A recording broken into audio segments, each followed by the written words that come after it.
you asked why I'm interested in somatics and what got me interested in it. Mostly my own history and learning practices that help me to be who I want to be. I grew up kind of we moved around a lot, and I think I carry my own share of scars from my childhood, or nothing terrible, but enough that when I grew up, I started with my wife and several other people, we started an intentional community. It's a group of 10 families that decided we wanted to share resources more and build a way of living where we grew foods and children were raised in a way where they had lots of interaction and really, in a sense, reclaiming community, which it has in our culture. Community is pretty fragmented, and also our connection to the earth is fragmented. So somatics to me is a connection to the body and what we feel and our intuition. Gets me a little bit more out of my head, which it still includes, but it doesn't, not exclusively. So somatics, when I probably started with meditation and working in my Aikido practice many years ago. I teach and have studied Aikido almost 30 years now, and for me it's a process of how it's a way, it's a yoga of how I want to walk in the world. And I want to be able to stay present, and I want to engage people in a way that is caring and inclusive, and I want to work together collaboratively in a way that recognizes our mutual needs, as well as things get more amped up, in a way that is about loving protection for everybody, even people that I might have trouble enjoying.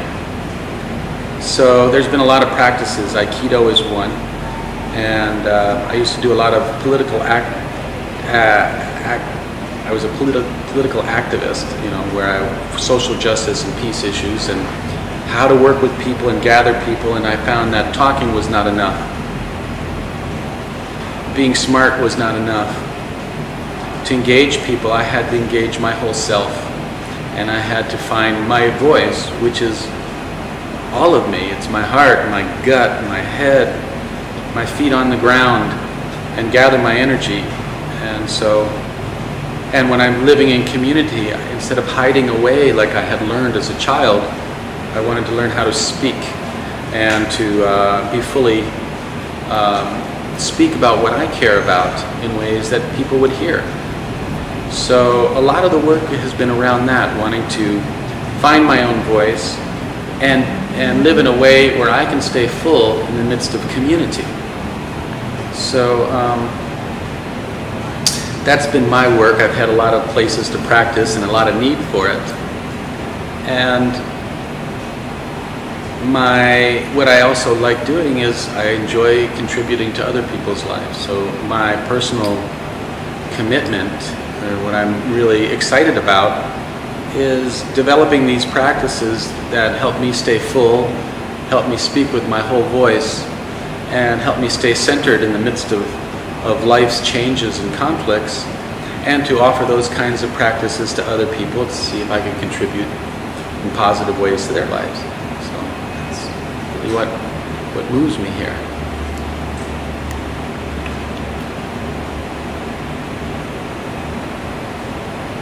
Any other questions?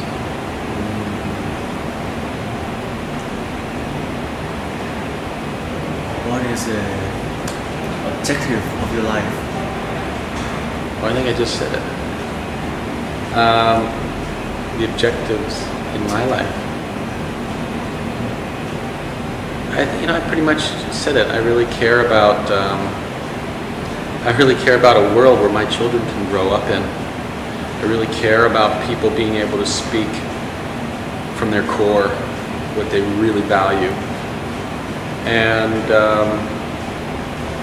as a way of helping this world along right now, we're in sorry shape, and it's very, you know, I'm very, you know, I could be pretty upset about the way things are going.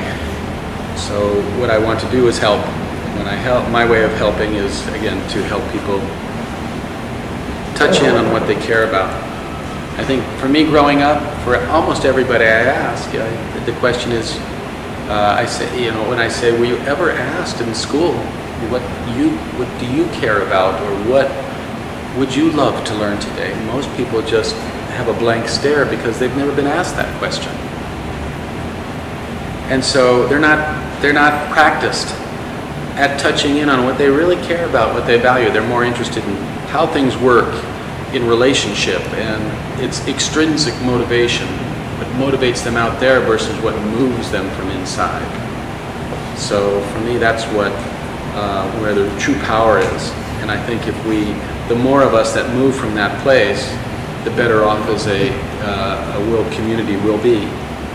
The better off we'll be speaking from that place to our children, to our spouses, to our friends. So that's a pretty strong motivation for me.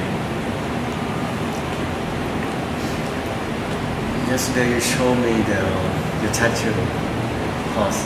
Yeah. Can you tell us what it means for you? Just in a sentence or two, maybe. I have a tattoo of a horse, and it's a group of people. Well, it's actually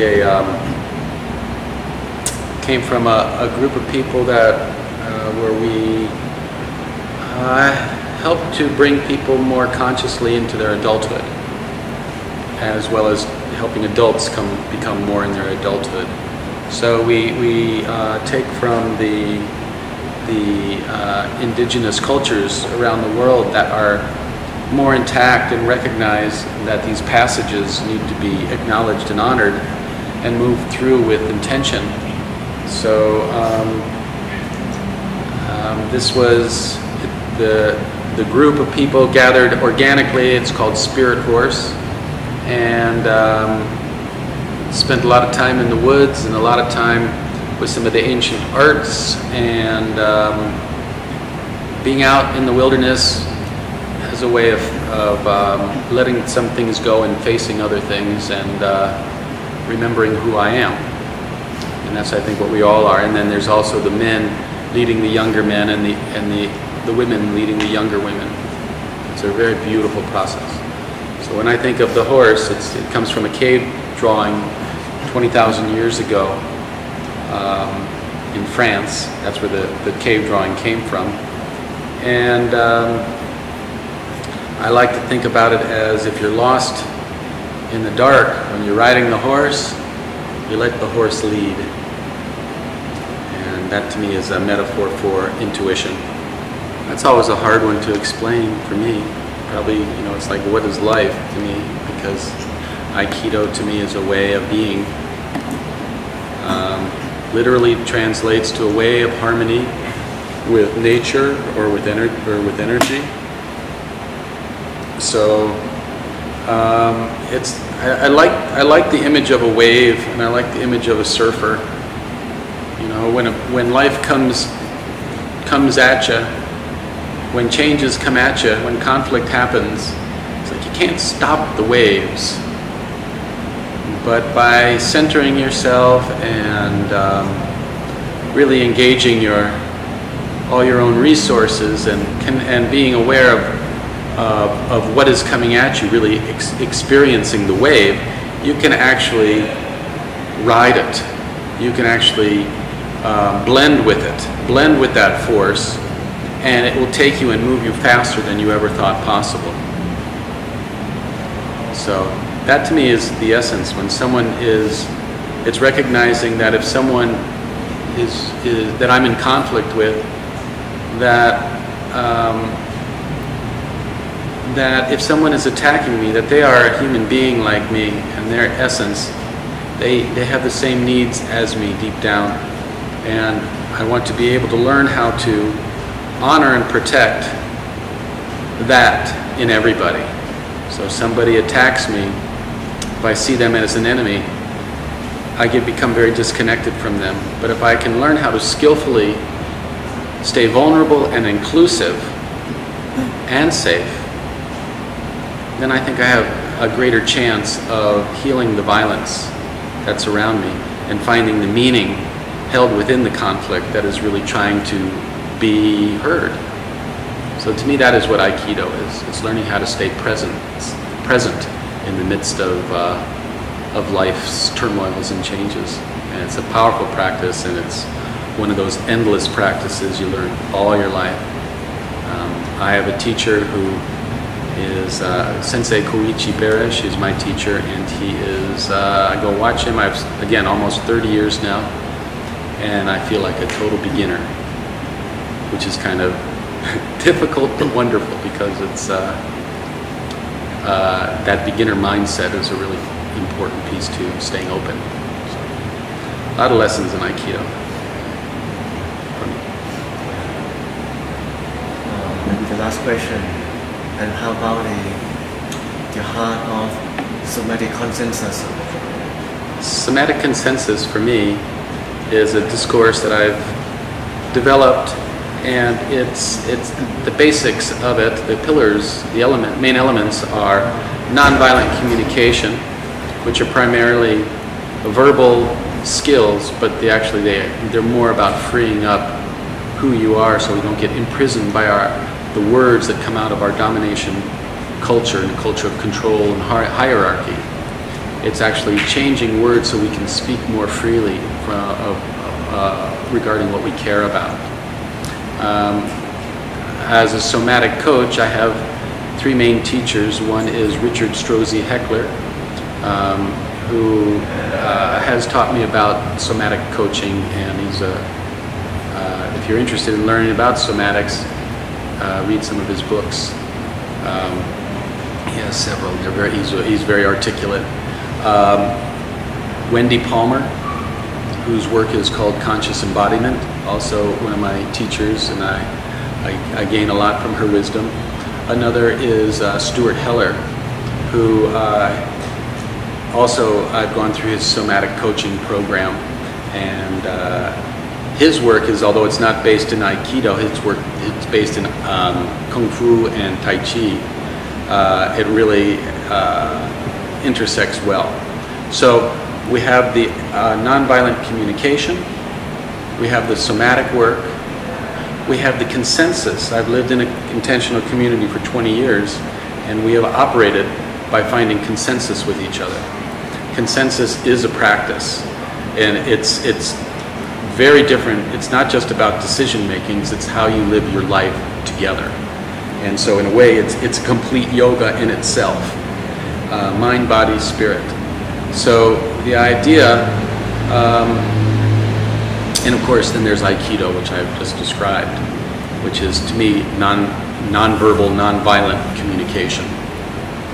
So the combination of those for me is about training across the domains of verbal, spirit, physical, and emotional realms, those domains, and integrating them, integrating our intellectual intelligence, our emotional intelligence, our instinctual intelligence, intuitive intelligence, and so many other things that we have inside of us, and building a consensus between those different voices, those different intelligences, so that they're in line with each other. And that becomes the basic building block for building consensus with a room full of people. Same way you build internal consensus is how you build consensus with the people around you. So it's essentially the same basics, same principles.